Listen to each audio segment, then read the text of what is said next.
Muy buenos días, el Señor les bendice.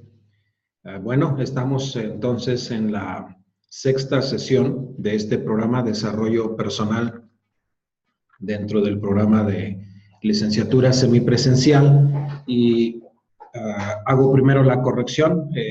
No son 6 sesiones solamente, son 8 las que vamos a tener, así es que eso nos es bastante útil porque vamos a poder continuar abundando en los temas que todavía nos falta por cubrir.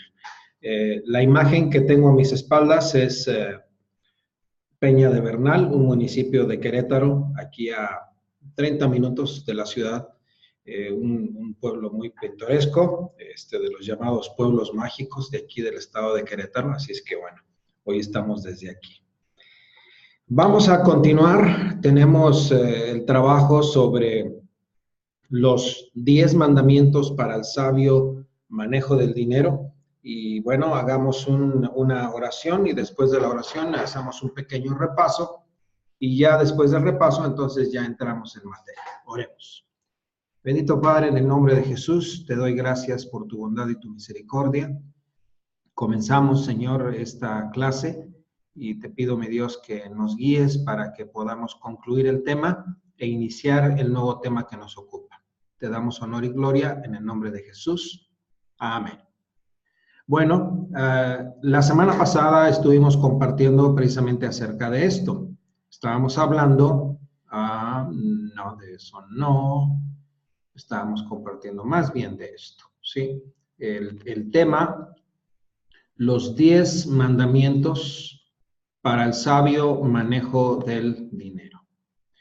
Y obviamente estos mandamientos son extraídos a manera, ¿verdad?, de la Biblia, pero el título pues viene obviamente de los conocidos nosotros 10 mandamientos y lo adoptamos, ¿verdad?, para que tengamos esta oportunidad de trabajarlo. Así es que los 10 mandamientos para el sabio manejo del dinero, y la semana pasada compartimos acerca de ellos. Mencionamos algunas cosas interesantes acerca de eso y hoy vamos a continuar.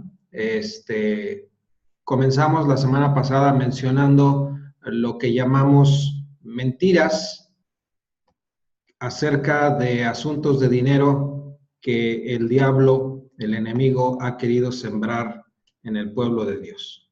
Y hoy quiero continuar con esto. Nomás resolvemos aquí un problema técnico que nos está dando problemas. Ahí está, mentiras que el diablo quiere que creas. El diablo trata de que creamos que de todo lo que se habla en la iglesia es dinero. Y dijimos que, pues no, realmente deberíamos hablar más de dinero porque necesitamos instruirnos más y que el pueblo esté más instruido. Si habláramos más de dinero y enseñáramos más sobre los principios de Dios para la administración sabia de los dineros y de los recursos que Él nos da, tendríamos una iglesia con una mayordomía más sana. La segunda mentira que el diablo quiere que creas es que en el dinero y las cosas está la satisfacción. Y mire que hablando en términos pastorales, ministeriales, algunas veces incluso llegamos a pensar, si tuviéramos presupuesto, esta iglesia haríamos esto. Si tuviera yo dinero, en este ministerio crecería. Si tuviera yo los recursos, pero recordemos esta verdad. Solo Dios da satisfacción. Él es el único que puede satisfacer.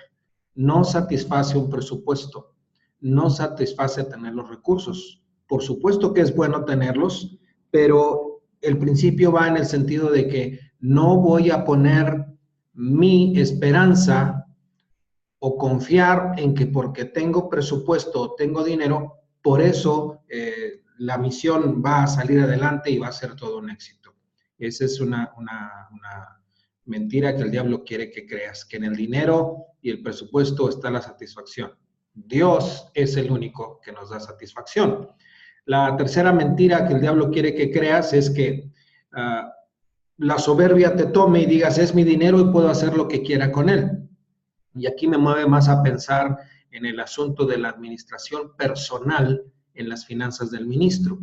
Todo lo que tengo es un préstamo temporal de Dios y es mi privilegio ser su administrador temporal. Esa es la verdad.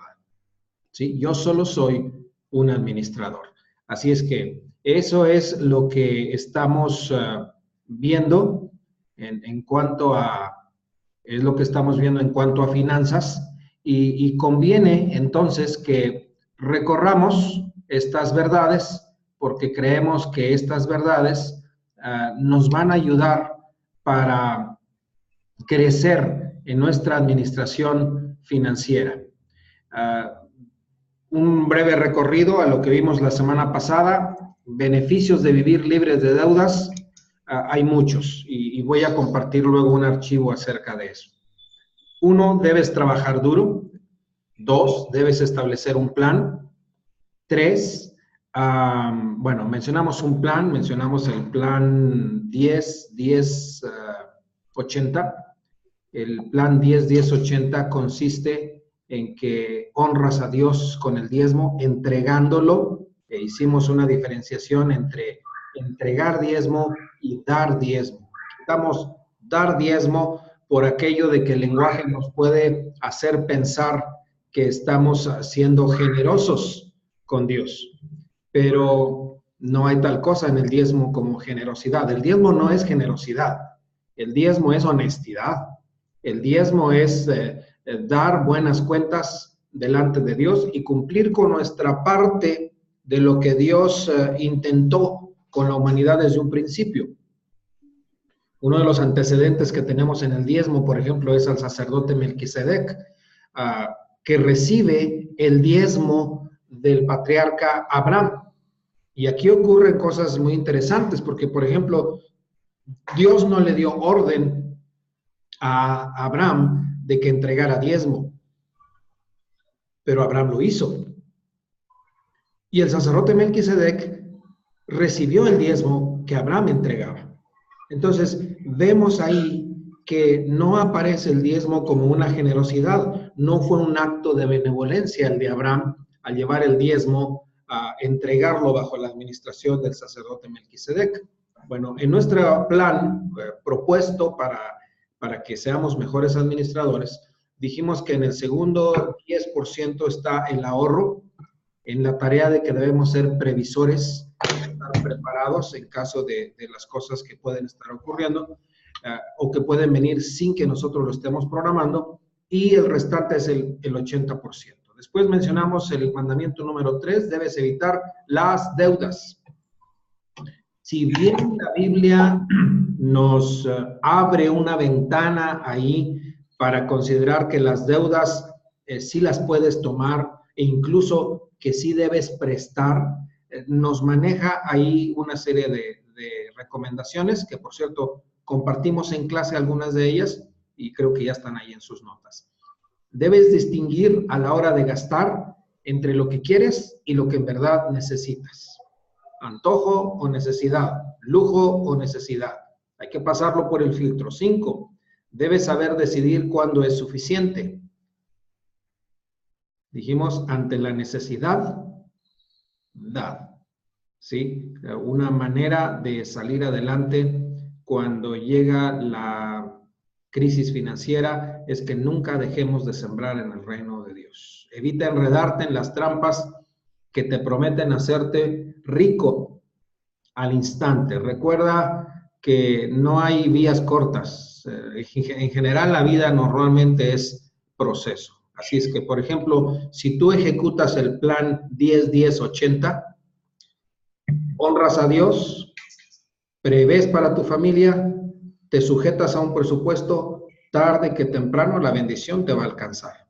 Evita entrar en competencia con otras personas y o familias. No utilicemos las finanzas para entrar en competencia con otros, ¿sí? Lo que Dios nos ha dado, hay que usarlo para gloria del Señor solamente.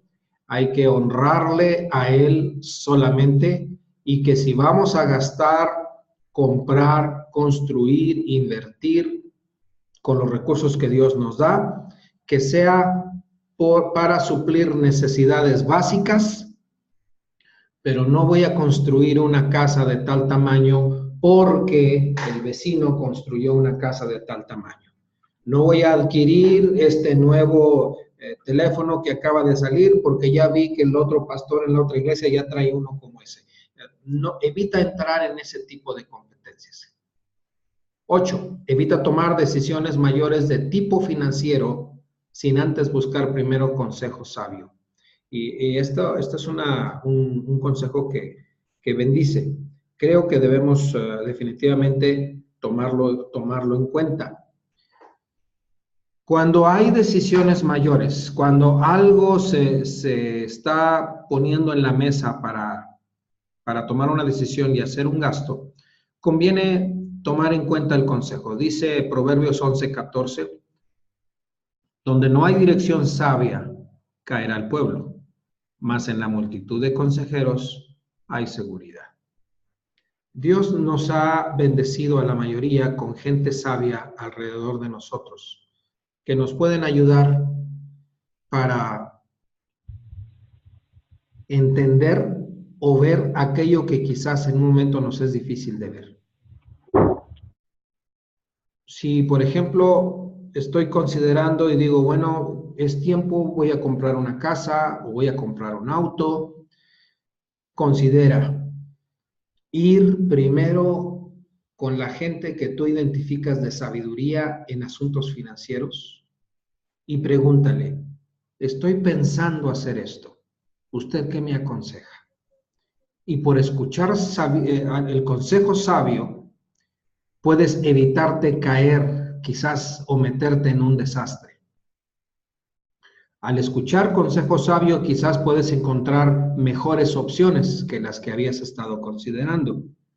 O por escuchar consejo sabio, quizás vas a cancelar esa compra y después descubrirás que haber escuchado consejo sabio te ayudó o te libró de caer en una crisis. Así es que si tienes una decisión mayor que tomar en cuanto a asuntos financieros, ¿sí? En cuanto a asuntos financieros, es mejor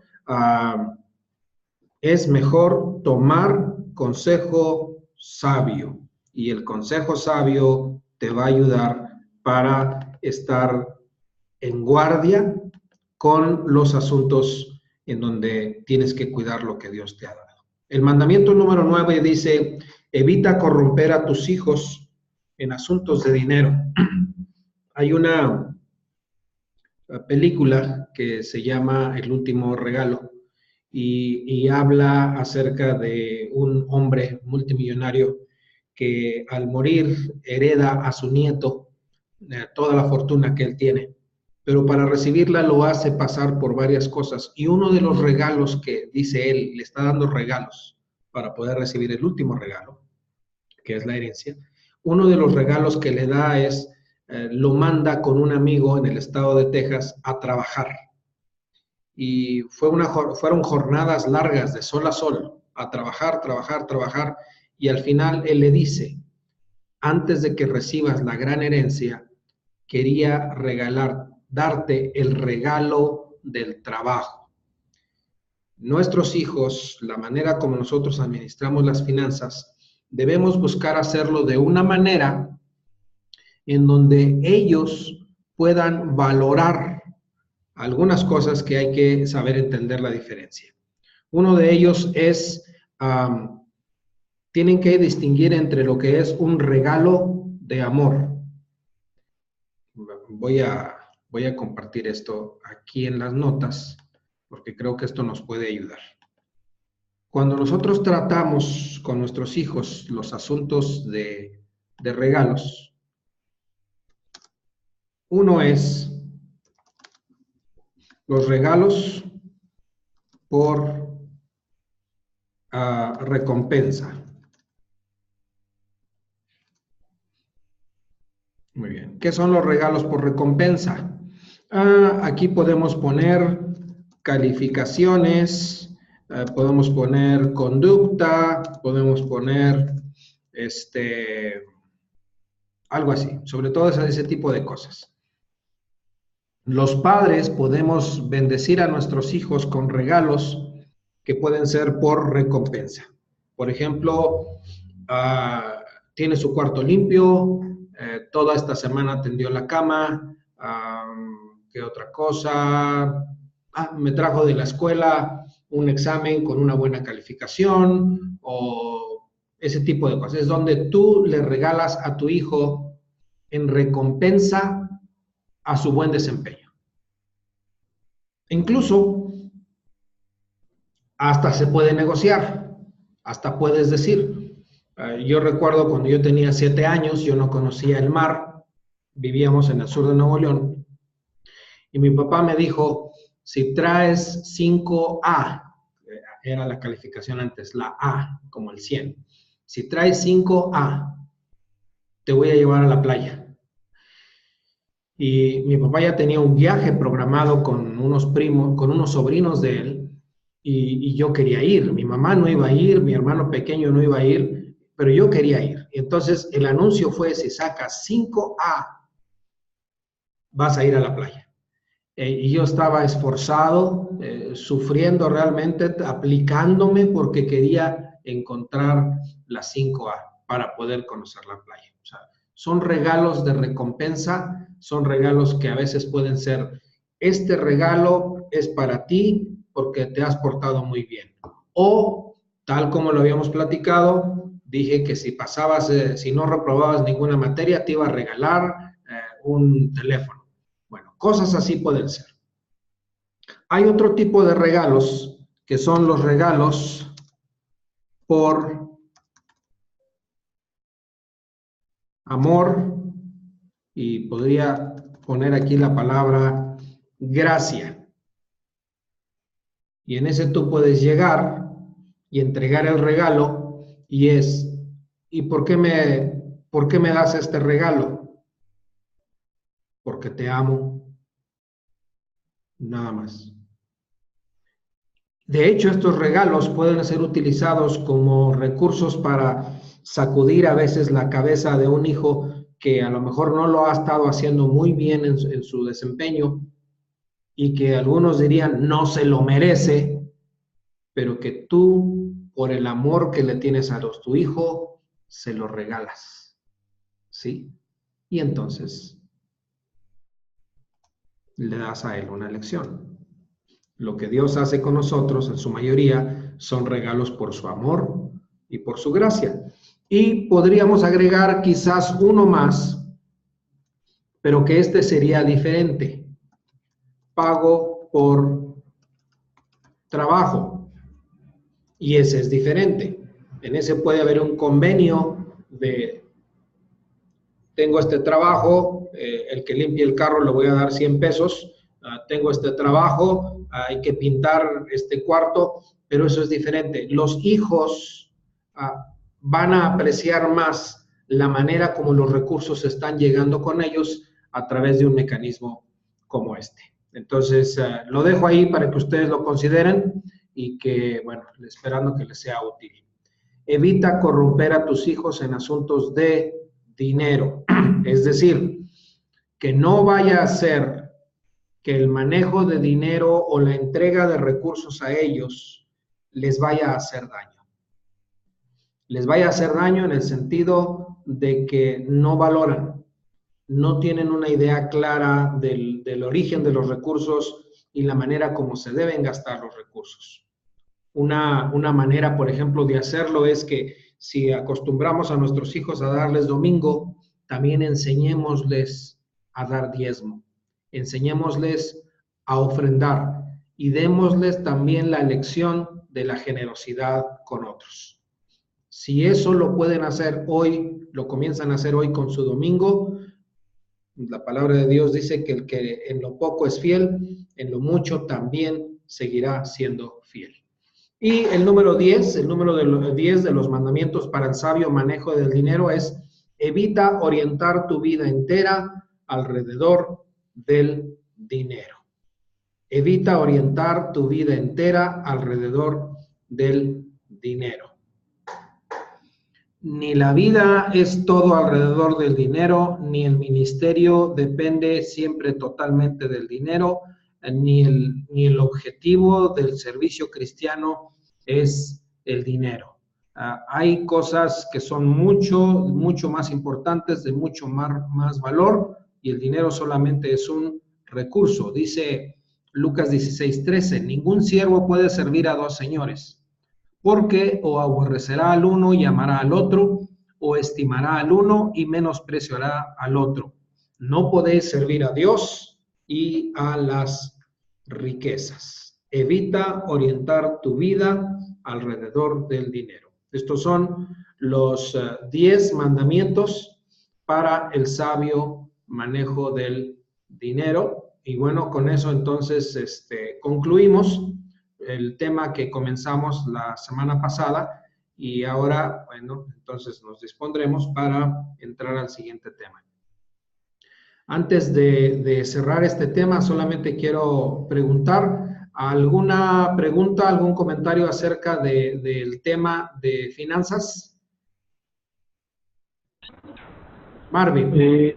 Solamente, por ejemplo, en cuanto a lo del, estaba viendo lo de los hijos y recordé a los míos.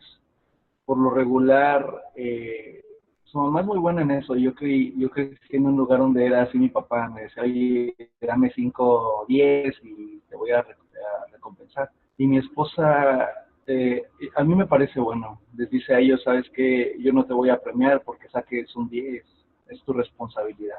Pero bueno, obvio, es un ejemplo diferente. Y sí, los niños lo han entendido muy bien. Y ahora también lo que decía de que el dinero no lo es todo, y eso tiene mucha razón. Pero a veces, por ejemplo, yo pienso, si en algún momento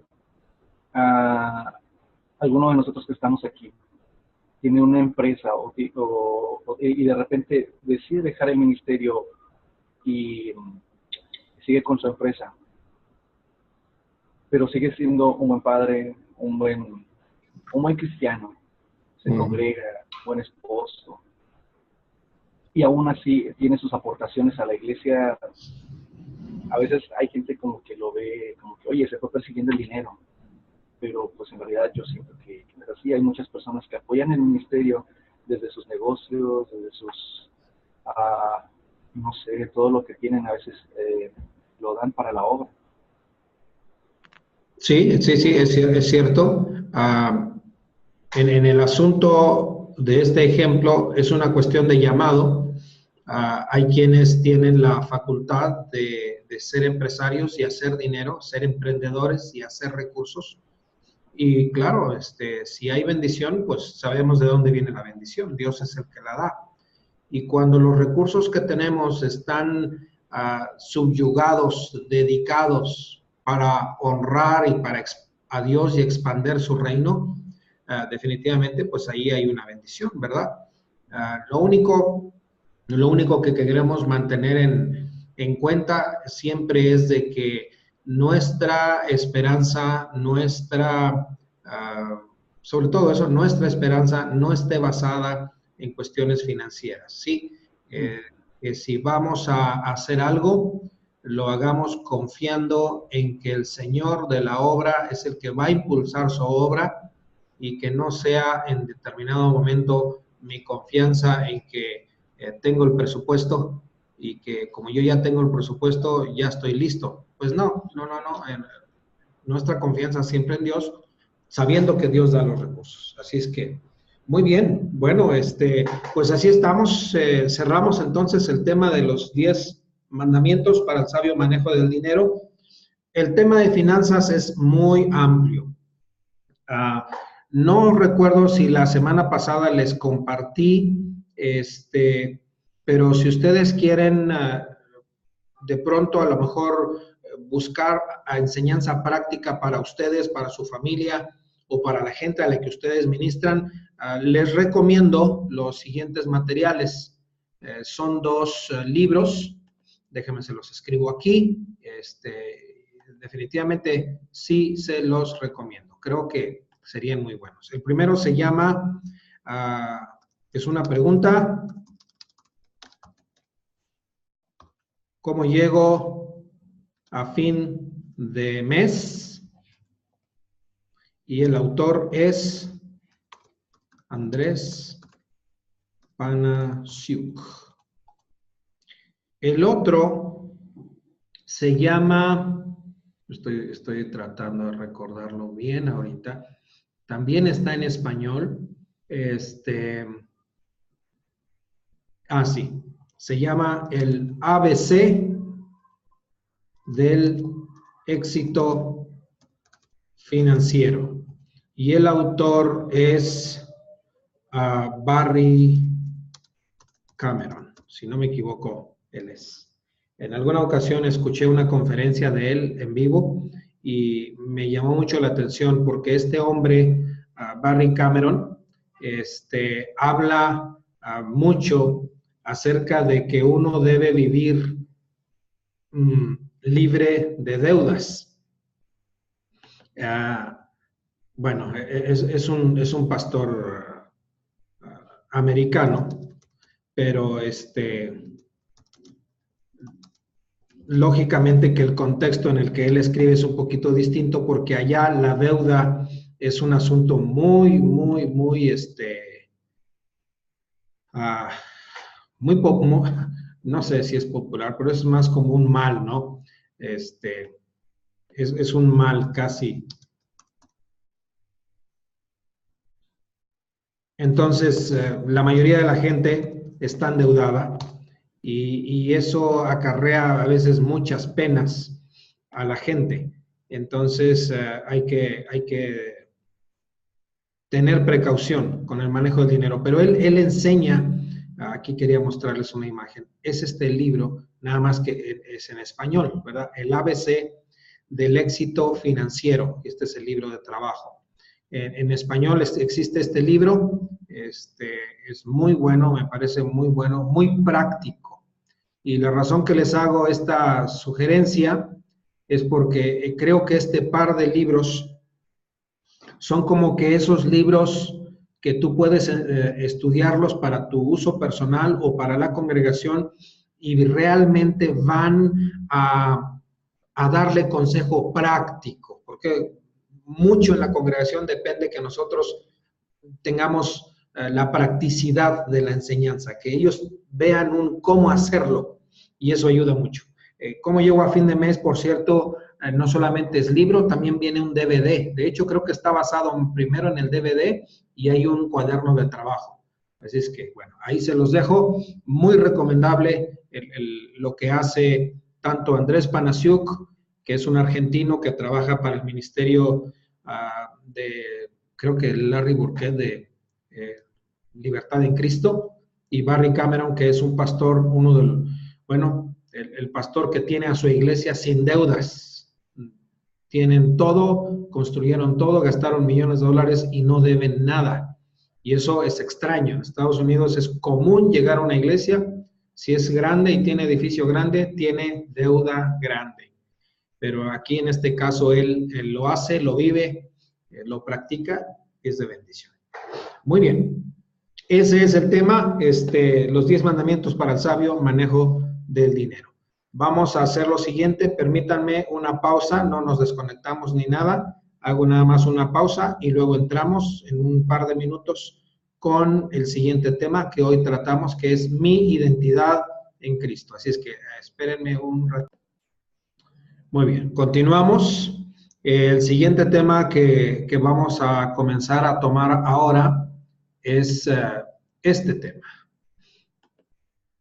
Considero que este tema es un tema muy importante, esencial, básico, pero definitivamente convencido de que al no entender este tema, a veces creo que incluso nosotros como siervos de Dios nos quedamos cortos en entenderlo, en hacerlo realidad y luego después en poder transmitirlo al pueblo. Como eso ocurre, entonces nos encontramos con vidas que son desafiadas porque no estamos viviendo, no estamos disfrutando la verdadera identidad que tenemos en Cristo, nuestra verdadera naturaleza en Cristo. Tengo aquí en UCM una clase que se llama Consejería Pastoral. Y les comentaba a los estudiantes que muchos de los casos, diría yo la mayoría de los casos que tenemos en la consejería pastoral, cuando está uno tratando de apoyar a la gente para que encuentren en Cristo la manera de salir adelante, les digo que la mayoría de los conflictos que nos toca atender vienen de una malentendida identidad en Cristo. En pocas palabras, no saben quiénes son en Cristo y están luchando y son presa y son víctimas de los engaños que el enemigo hace en sus vidas, tomando ventaja de que los encuentra desprotegidos y sin saber usar los recursos de estar en Cristo. Así es que por eso me interesaba mucho compartir este tema y bueno, lo dije al principio de la clase, tenemos la bendición de que no es esta la última sesión de desarrollo personal, nos quedan 2 sesiones más, así es que eso nos va a dar el tiempo, creo yo, el tiempo necesario para que no tengamos que correr hoy con esta clase que es extensa, pero que estaba yo en la idea de que tenía que comprimirla o correr mucho. Así es que vamos a darle su tiempo hoy al primer tema. Mi identidad en Cristo se divide en 3 partes. El primero es en Cristo soy aceptado. El segundo es en Cristo estoy seguro. Y el tercer tema es en Cristo soy significativo o soy importante. Así es que vamos a comenzar con esto y algunas verdades de esto. Voy a lo que estoy hablando. El problema fundamental y primario es más profundo, pues que en realidad se relaciona con su falta de identidad espiritual. El hombre perdió primero su identidad espiritual y esto es lo que lo ha llevado a sufrir la decadencia en todos los otros aspectos de su existencia. El problema que tenemos en relación a la identidad en Cristo exactamente es un problema de fundamento, de cimiento, de base. Cuando tuve la oportunidad de pastorear una iglesia, me di a la tarea de enseñar a la iglesia este asunto, porque primero yo lo descubrí para mí. Y miren, les estoy hablando que como que para mí hizo clic hasta mis 40 y tantos años. Y estaba en la universidad y entonces tuvimos un profesor precisamente se llamaba el ministro y el cuidado pastoral. Y entonces ese profesor nos enfrentó a este material y lo compartió él y nos recomendó el material de un autor muy bendecido y ya les compartiré ahí la bibliografía. Y cuando a mí me llegó el entender este tema de esta manera, me di cuenta que yo tenía que compartir eso con el resto de la congregación, de la congregación donde yo estaba ministrando.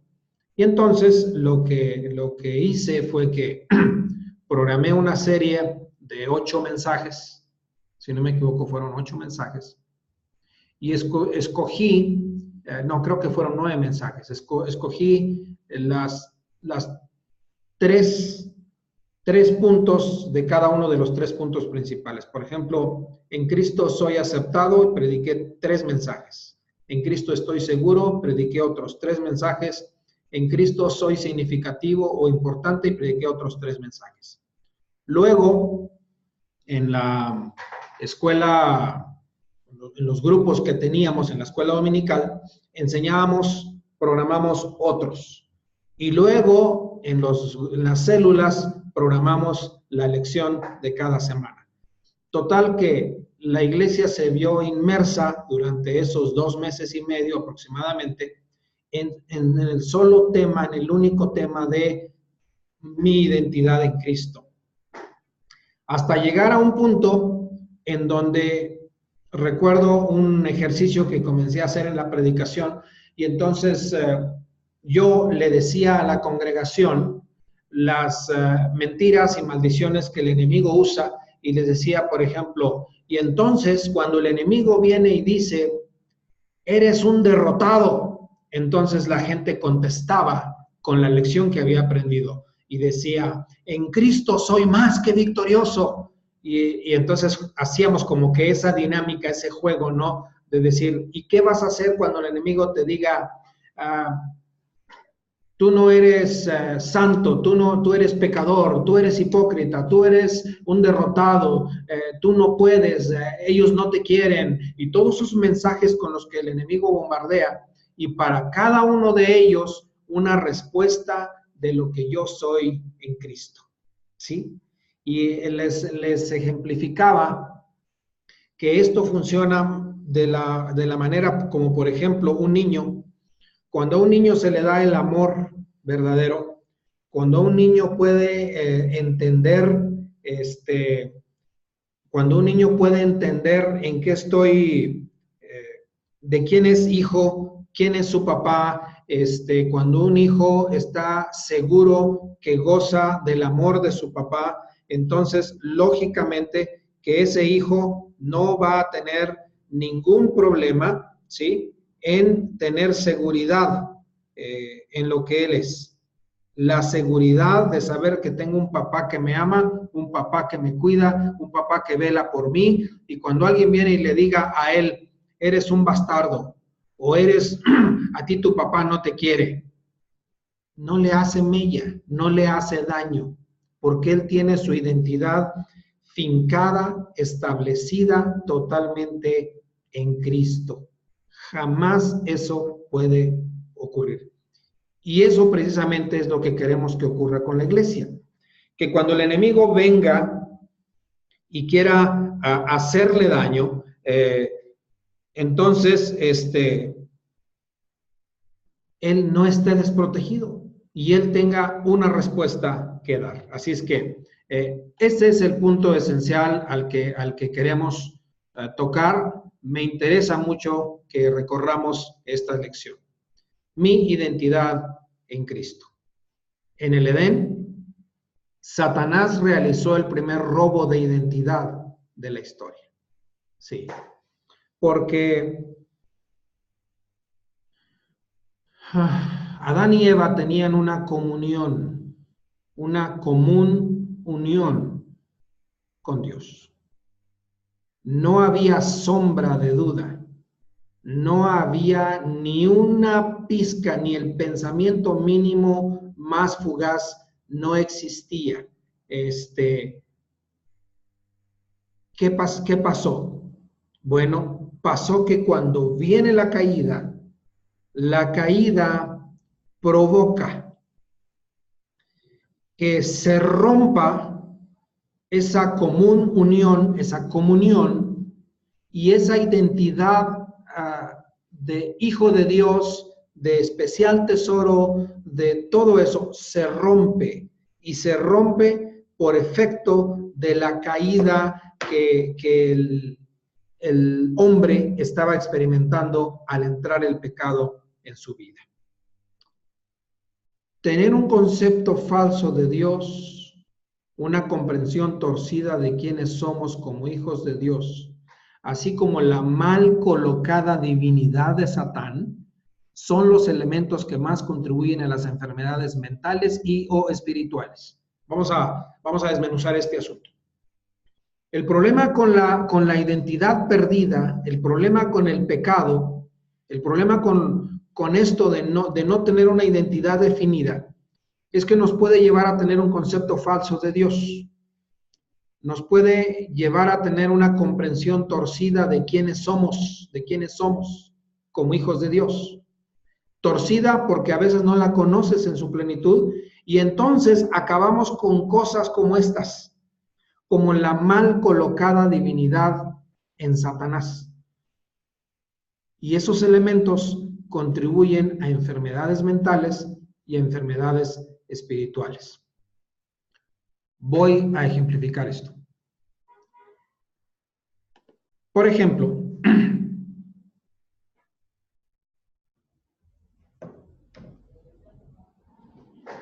bueno, vamos a borrar esto primero. Lo borramos. Listo. Ok, hablemos de atributos. Dios versus Satanás. Dios es omnipotente. Omnipotente.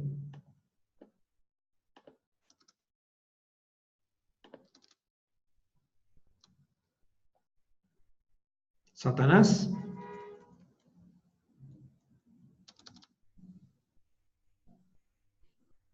no lo es. Dios es omnipresente. ¿Sí? Dios es omnipresente. Eso significa Dios en donde quiera está. Él está conmigo ahorita aquí, en la oficina, en el salón de clases aquí en Querétaro. Pero Él al mismo tiempo está con Fernando allá en Tijuana. Y al mismo tiempo está con Marvin y con Benjamín allá en Veracruz. ¿Cómo puede ser esto posible? Porque Él es omnipresente. Satanás no es omnipresente.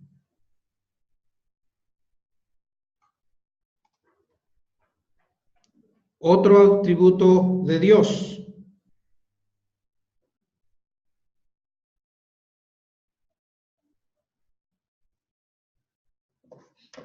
Dios, ¿sí? De los muchos atributos de Dios. Dios es omnipotente, Dios es omnipresente, Dios es, este es muy importante y es el único, el más que voy a usar. Dios es omnisciente. Significa Dios todo lo sabe. Satanás no todo lo sabe. ¿Lo ven? O sea que si pensamos en Dios y pensamos en Satanás, ¿cómo es posible que tengamos, creo que en ocasiones, a veces hasta nosotros mismos, dejamos caer el mensaje como que Dios y Satanás es una lucha a la par, iguales en poder, iguales en capacidad?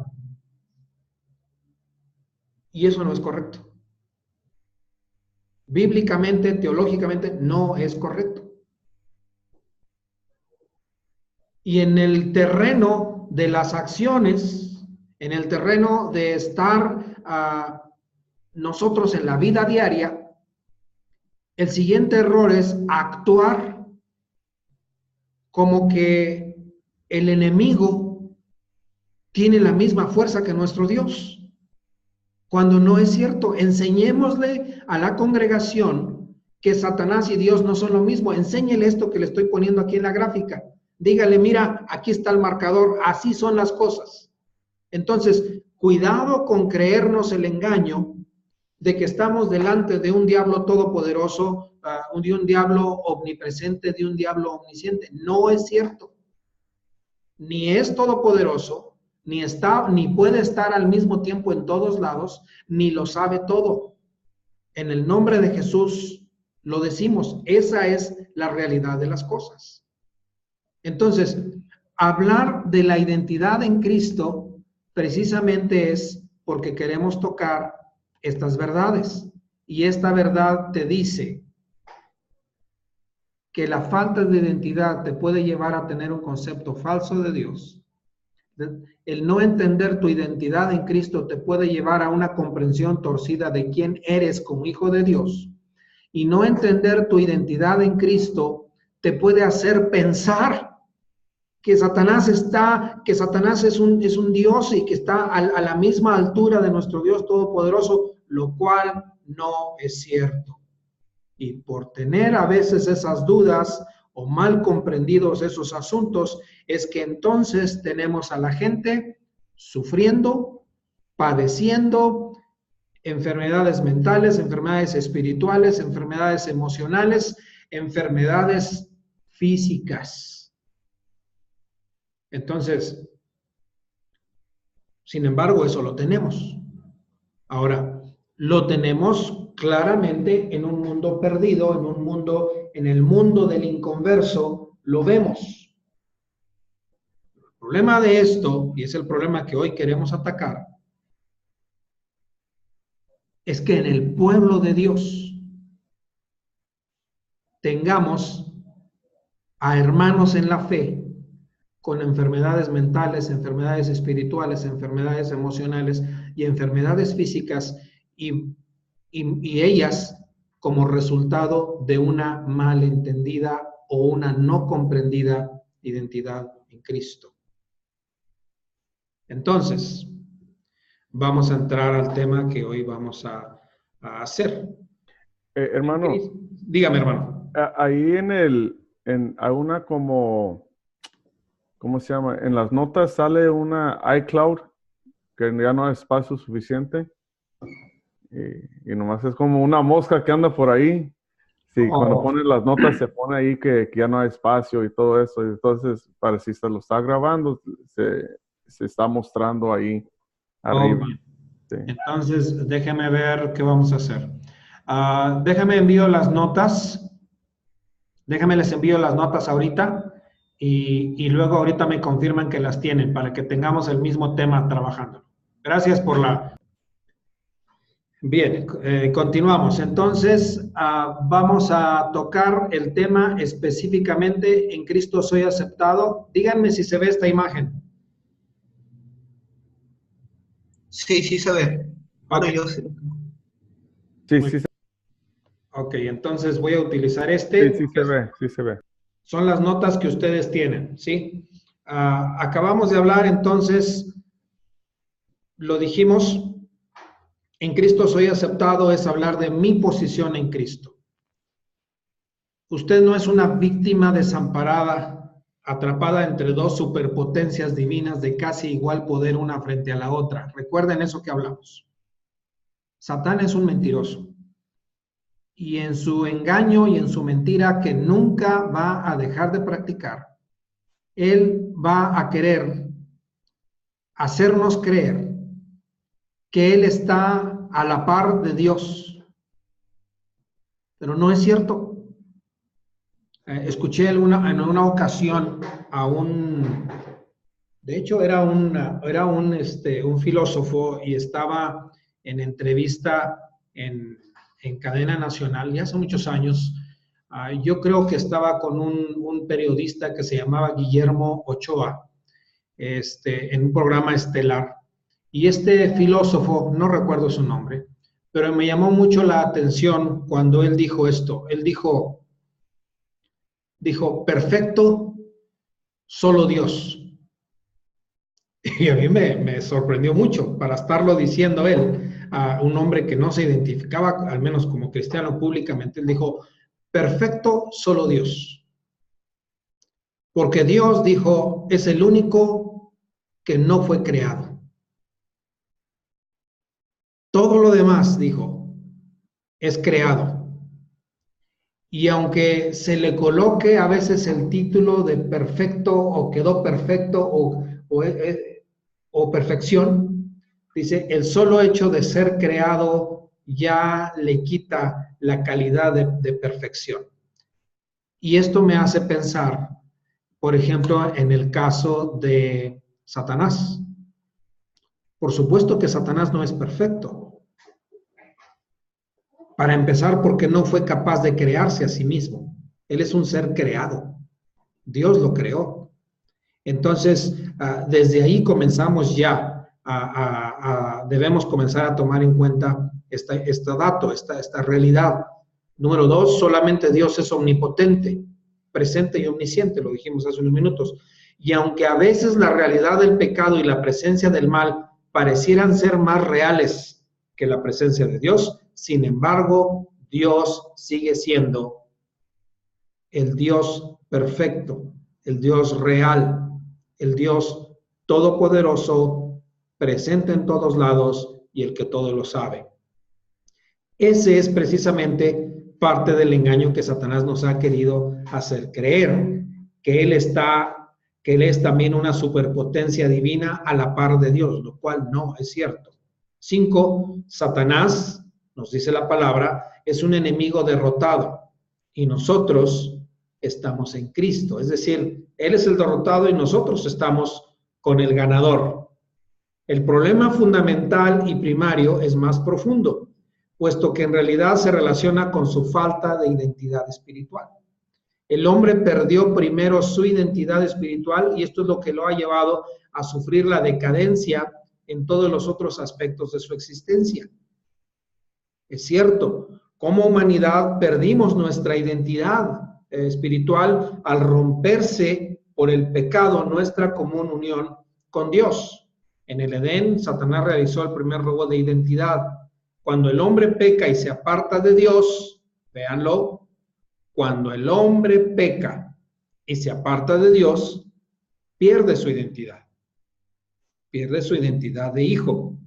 No sé si alguna ocasión a ustedes les habrá ocurrido como niños, como hijos, o lo habrán escuchado, cuando en ocasiones tu conducta no fue en el estándar que se esperaba y alguien te dijo, ni pareces hijo de... Ay, pues yo soy hijo de pastor. Entonces, a mí me lo dijeron, no una vez, me lo dijeron varias veces. Mi papá es el pastor Filemón Castro y recuerdo que alguna ocasión algunos hermanos muy duros me dijeron, ni pareces hijo de Filemón Castro. Ay, eso duele. Aunque seas un niño, aunque seas un adolescente rebelde, aunque estés en tu faceta, ¿verdad? De que haces lo que te da la gana, te dicen eso y atentan, desafía tu identidad. Digamos que valga el ejemplo, pero la comparación, pero digamos que algo así es lo que ocurre, ¿sí? Cuando el hombre peca y se aparta de Dios, ni parece hijo de Dios. Y junto con ello, pierde también su propósito y su razón de ser. Tuerce su destino. Cuando alguien se aparta de la identidad de Dios, su rumbo comienza a perderse. La común unión, es decir, la comunión que había entre Adán y Dios se rompió. El pecado había marcado una diferencia, había establecido una separación. Adán ya no se parecía a su padre, había perdido su identidad. Cuando una persona se aparta, estando en Cristo, se aparta de Cristo, le cambia el rostro, le cambia la alegría. ¿Por qué? Porque la persona entristece al Espíritu Santo. Hay un pasaje que me llama mucho la atención cuando dice que al rey Saúl estaba en tal condición, dice, porque Dios se había apartado de él. O sea que el hombre por su pecado entristece al Espíritu Santo y el hombre en el pecado constante y deliberado provoca que el Espíritu Santo, que Dios se aparte de él. Entonces, es por eso que tener un conocimiento verdadero de Dios y saber nuestra identidad y lugar en Cristo son los determinantes más grandes para nuestra salud mental. Volvamos otra vez a esta verdad. Tener un conocimiento verdadero de Dios. Lección número 1, tenemos que conocer verdaderamente a Dios. Nuestras congregaciones, nuestros congregantes, tenemos que ocuparnos en que ellos tengan un conocimiento verdadero de Dios. Ocupémonos en que conozcan su identidad. que conozcan su lugar en Cristo.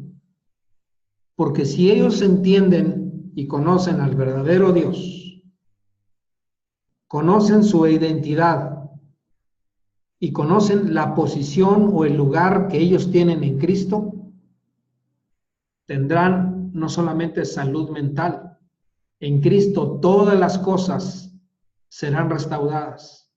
Solo en Él podemos recuperar nuestra identidad perdida. La Biblia establece claramente quién eres, establece lo que tienes y establece lo que puedes hacer. En cambio, si tenemos un concepto falso de Dios o una comprensión torcida de quiénes somos como hijos de Dios, así como esa mal colocada divinidad sobre Satanás, estaríamos en problemas espirituales, mentales, emocionales, etc. Entonces, por eso nos ocupamos en esto, que en Cristo soy aceptado, en Cristo estoy seguro y en Cristo soy importante. Entonces, en Cristo soy aceptado, es decir, que en un mundo de rechazo y falta de aceptación, ¿qué ocurre? En Cristo eres aceptado, en Cristo eres recibido. ¿Cuántas veces vivimos o sufrimos en ocasiones el rechazo, el desprecio o la falta de aceptación? Una de las crisis más grandes, por ejemplo, que viven los niños cuando empiezan a ir a la escuela es que se sientan rechazados. El niño que llega nuevo a la escuela en un principio es rechazado, no es aceptado. La iglesia del Señor debemos distinguirnos por tener esto en nuestra naturaleza. Espiritualmente fuimos aceptados. No teníamos méritos para ser aceptados. La verdad, no los teníamos. ¿Sí? ¿Qué ocurrió? Que si somos aceptados es porque Cristo nos aceptó. Él nos recibió. Y entonces viene aquí una serie de versículos que respaldan esta verdad acerca de la aceptación que tenemos en Cristo. Así es que vamos a considerarlos, cada uno de estos textos, porque no son las citas que debemos ignorar, sino que son los pasajes que debemos leer, estudiar, tomar en cuenta y meditar en las verdades que nos transmiten estos pasajes. Y entonces, por ejemplo, dice, en Cristo soy aceptado. Y dice, la primera verdad es esta: soy hijo de Dios. Soy hijo de Dios. En Cristo soy aceptado. Soy hijo de Dios. ¿Qué diferencia hace eso? ¿En qué manera esa verdad es significativa en cuanto a mi aceptación? Anoche tenemos los viernes en la noche una reunión de los varones de UCM y vienen los estudiantes, los internos, y venimos también los que estamos en el staff, que trabajamos aquí. Nos juntamos, normalmente somos como unos 20 y tantos varones. Y anoche, bueno, ahorita estamos llevando, se llama Fraternidad de Hombres, ahorita estamos en el tema acerca del pasado. ¿Cuáles son las heridas que arrastramos del pasado en relación a nuestro Padre terrenal? Y bueno, tenemos jóvenes, por ejemplo, que pues no tuvieron un padre en sus vidas. Tenemos dos jóvenes, por ejemplo, que vienen de orfanatorios. Ellos dicen que sí hay un padre, pero que realmente no lo conocen y nunca estuvo en sus vidas. Pero la lección de ayer, por ejemplo, hablaba de que en ocasiones la ausencia del padre no solamente se debe porque no lo tuviste o no lo conociste, sino porque no estuvo ahí. No lo tuviste contigo. Y entonces nos decía la lección, y aquí la tengo, decía que hay 5 heridas que un hombre puede cargar en su vida por la relación mala que tuvo con su padre o por la ausencia del padre. Y decía, una de ellas era la herida del padre ausente. 2, la herida del vínculo demasiado fuerte con la madre. 3, la herida de la soledad. 4, la herida de la falta de visión de la masculinidad. Y 5, la herida del corazón.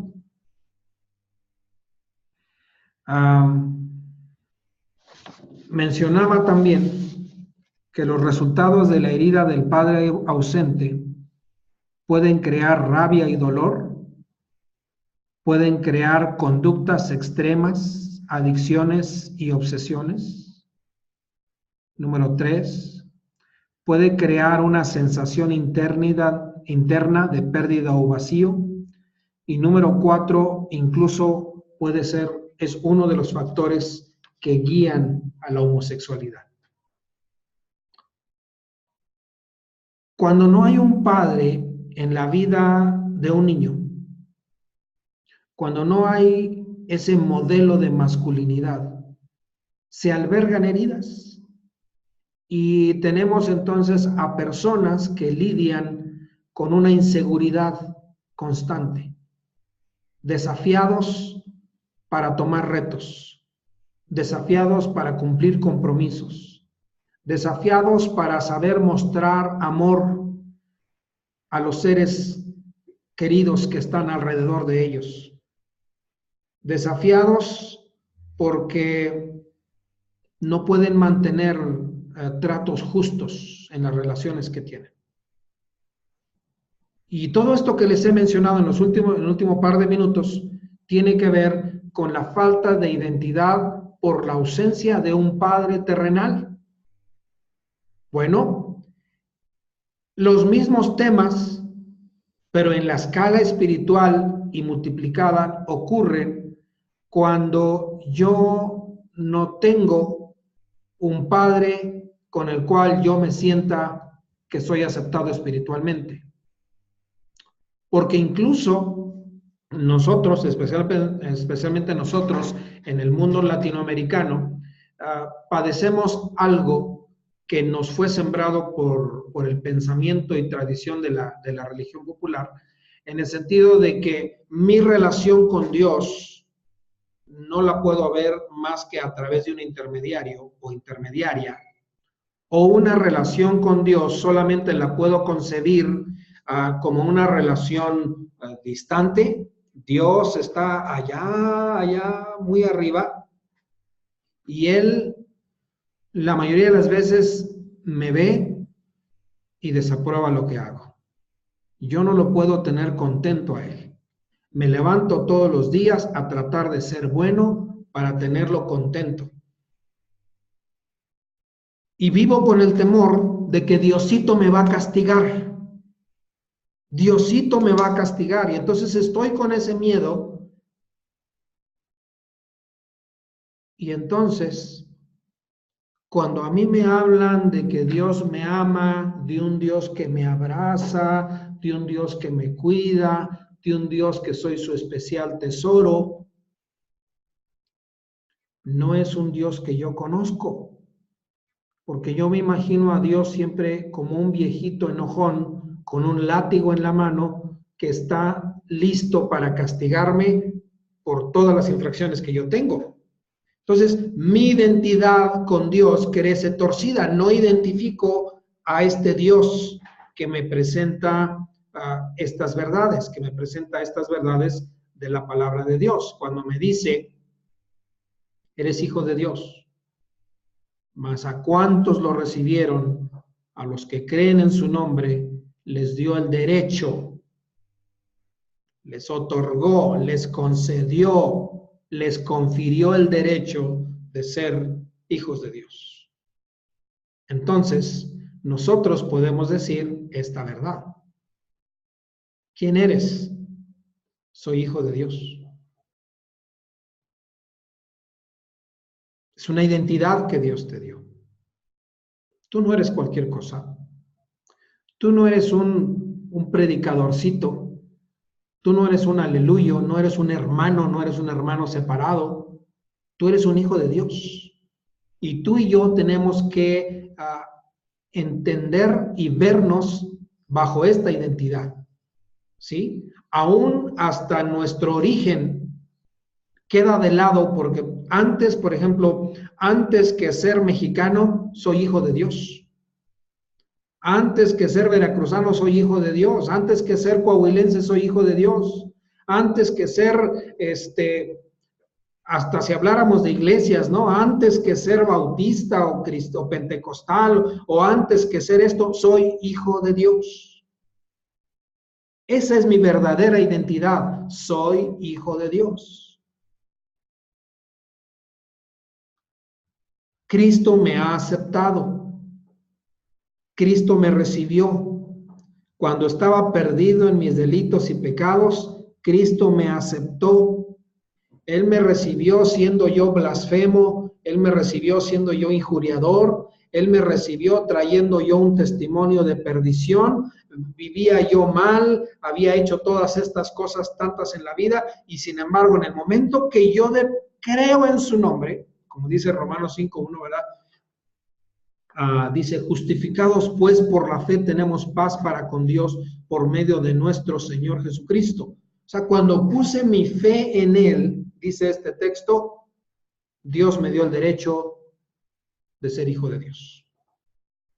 Entonces, en Cristo soy aceptado, soy hijo de Dios.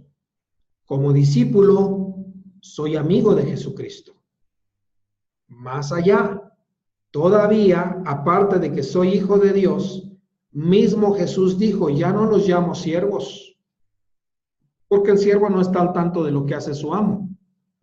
Los he llamado amigos, porque todo lo que a mi Padre le oí decir, se lo he dado a conocer a ustedes.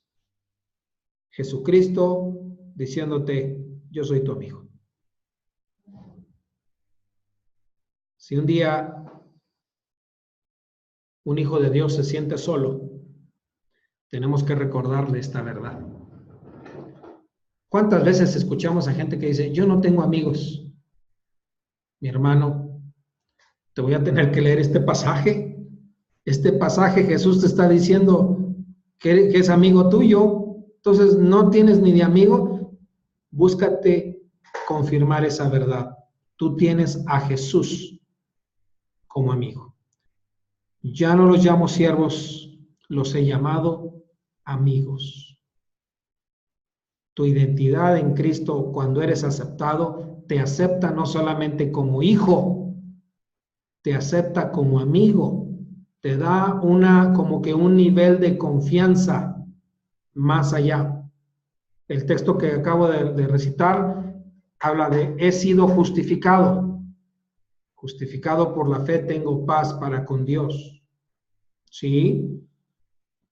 Algunas veces el enemigo vuelve a la mente de los cristianos y les dice, es que tú eras, es que acuérdate todo lo que hacías, acuérdate, bla, bla, bla, bla. ¿Sabes qué? He sido justificado. Justificado por poner mi fe en Jesucristo. Siguiente, estoy unido con el Señor y soy uno con Él en espíritu. Estoy unido con Él. Soy uno con Él en espíritu. Pero el que se une al Señor se hace uno con Él en el espíritu. La unidad que nos declara este pasaje es una unidad fuerte. Porque esto hace perfectamente el texto compatible con aquel pasaje que dice que el Espíritu Santo es la garantía o las arras de nuestra herencia. El Espíritu Santo en nosotros es la manera como Dios dice, estoy contigo. ¿Cómo estoy contigo? Claro, vivo contigo. en el Espíritu Santo vivo contigo, Dios vive contigo, vivo dentro de ti, dice Dios. He sido comprado a precio y pertenezco a Dios. Esa es la verdad. No soy cualquier cosa. Dios me ha aceptado, Él me compró con un precio, yo le pertenezco. Y por eso dice 1 Corintios, ¿acaso no saben que su cuerpo es templo del Espíritu Santo, quien está en ustedes y al que han recibido de parte de Dios?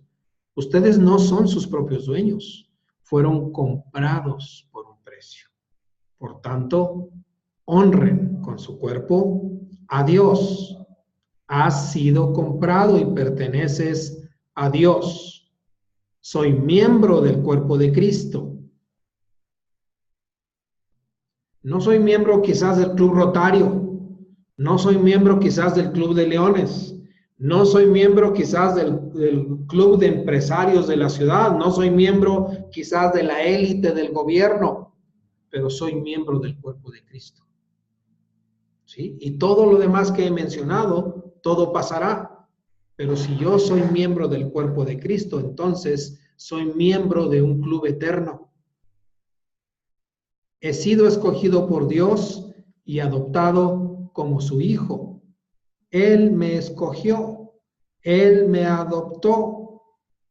Nos escogió en Él antes de la creación del mundo para que seamos santos y sin mancha delante de Él. En amor nos predestinó para ser adoptados como hijos suyos por medio de Jesucristo según el buen propósito de su voluntad.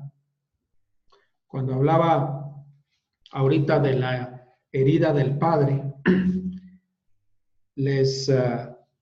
nos ayuda a entender esto. Dice el texto, si mi padre o mi madre me dejaran, con todo mi Señor me recogerá. Y es lo que Dios ha hecho con todos nosotros. Nos ha escogido. Dice, he sido redimido y perdonado de todos mis pecados. Estoy completo en Cristo. Toda la plenitud de la divinidad habita en Cristo y en Él, que es la cabeza de todo poder y autoridad. Ustedes han recibido esa plenitud. Y finalmente, ya para cerrar en este día, tengo acceso directo al trono de gracia a través de Jesucristo. ¡Wow! Así nada más. Hay quienes, nosotros tomaríamos, ¿no?, como mucho privilegio, como un gran honor, como una tremenda influencia, cuando escucháramos, por ejemplo, que dijéramos, fulano de tal, él puede ir a la casa presidencial y es recibido y puede entrar hasta allá, lo tomamos como, wow, esa es mucha influencia. Llegar a la presidencia municipal, ir y sentarse a platicar con el presidente municipal de tú a tú, wow, eso es un gran asunto. Sí, pero no tiene comparación. Cuando tú recibes a Cristo en tu vida, tienes acceso directo al trono de gracia a través de Jesucristo. Dice Hebreos 4, 14 al 16, lo leo, dice de esta manera. Por tanto, teniendo un gran sumo sacerdote que traspasó los cielos, Jesús el Hijo de Dios, retengamos nuestra profesión, porque no tenemos un sumo sacerdote que no pueda compadecerse de nuestras debilidades, sino uno que fue tentado en todo según nuestra semejanza, pero sin pecado. Acerquémonos, pues, confiadamente al trono de la gracia para alcanzar misericordia y hallar gracia para el oportuno socorro. Tengo acceso directo al trono de gracia a través de Jesucristo. ¿Por qué? Porque en Cristo soy aceptado. Nada más por eso. No es exactamente lo que yo hice, es lo que Cristo ha hecho a mi favor. Le plació entregarme, le plació adoptarme y me pone en esta identidad que me permite caminar con toda seguridad. Así es que en cada uno de estos textos que les puse ahí, esos textos son la respuesta a mentiras que a veces el enemigo quiere poner en tu vida. Muy bien. Hasta ahí llegamos por el día de hoy. Terminamos mi identidad en Cristo soy aceptado. Así es que, a reserva de que tengan alguna pregunta o comentario, si no, entonces cerramos por el día de hoy y primero Dios igual les pongo disponibles la clase por ahí más adelante. Sí, nomás traté de abrir el link de los videos y dice que no. No sé si tiene fecha de caducidad, a decirlo así, pero no podía abrir Okay. el video. Ajá. Muy bien, déjenme checo, lo voy a volver a enviar y si lo pueden abrir, solamente les encargo ahí me hagan saber que pudieron abrirlo. Sí, hermano. Sí. Muy bien. No me han llegado. Sí. No. Muy bien, oramos. Sí, amén. Gracias por la clase, hermano. Era edificante. Siempre me gozo ser recordado y a veces, como siempre aprender algo nuevo y me siento muy bendecido de escuchar eso en esta mañana. Gloria a Dios, gloria a Dios. Dios bendito, te agradecemos esta mañana la oportunidad que tenemos de escudriñar parte de tu palabra. Sea para tu gloria. Te pido bendición para mis hermanos, que te sigas guiando y los sigas guardando, sus familias, sus ministerios. Y nos conceda, Señor, seguir colaborando unos con otros en tu reino. En el nombre de Jesús. Amén. Amén. Gracias, hermano.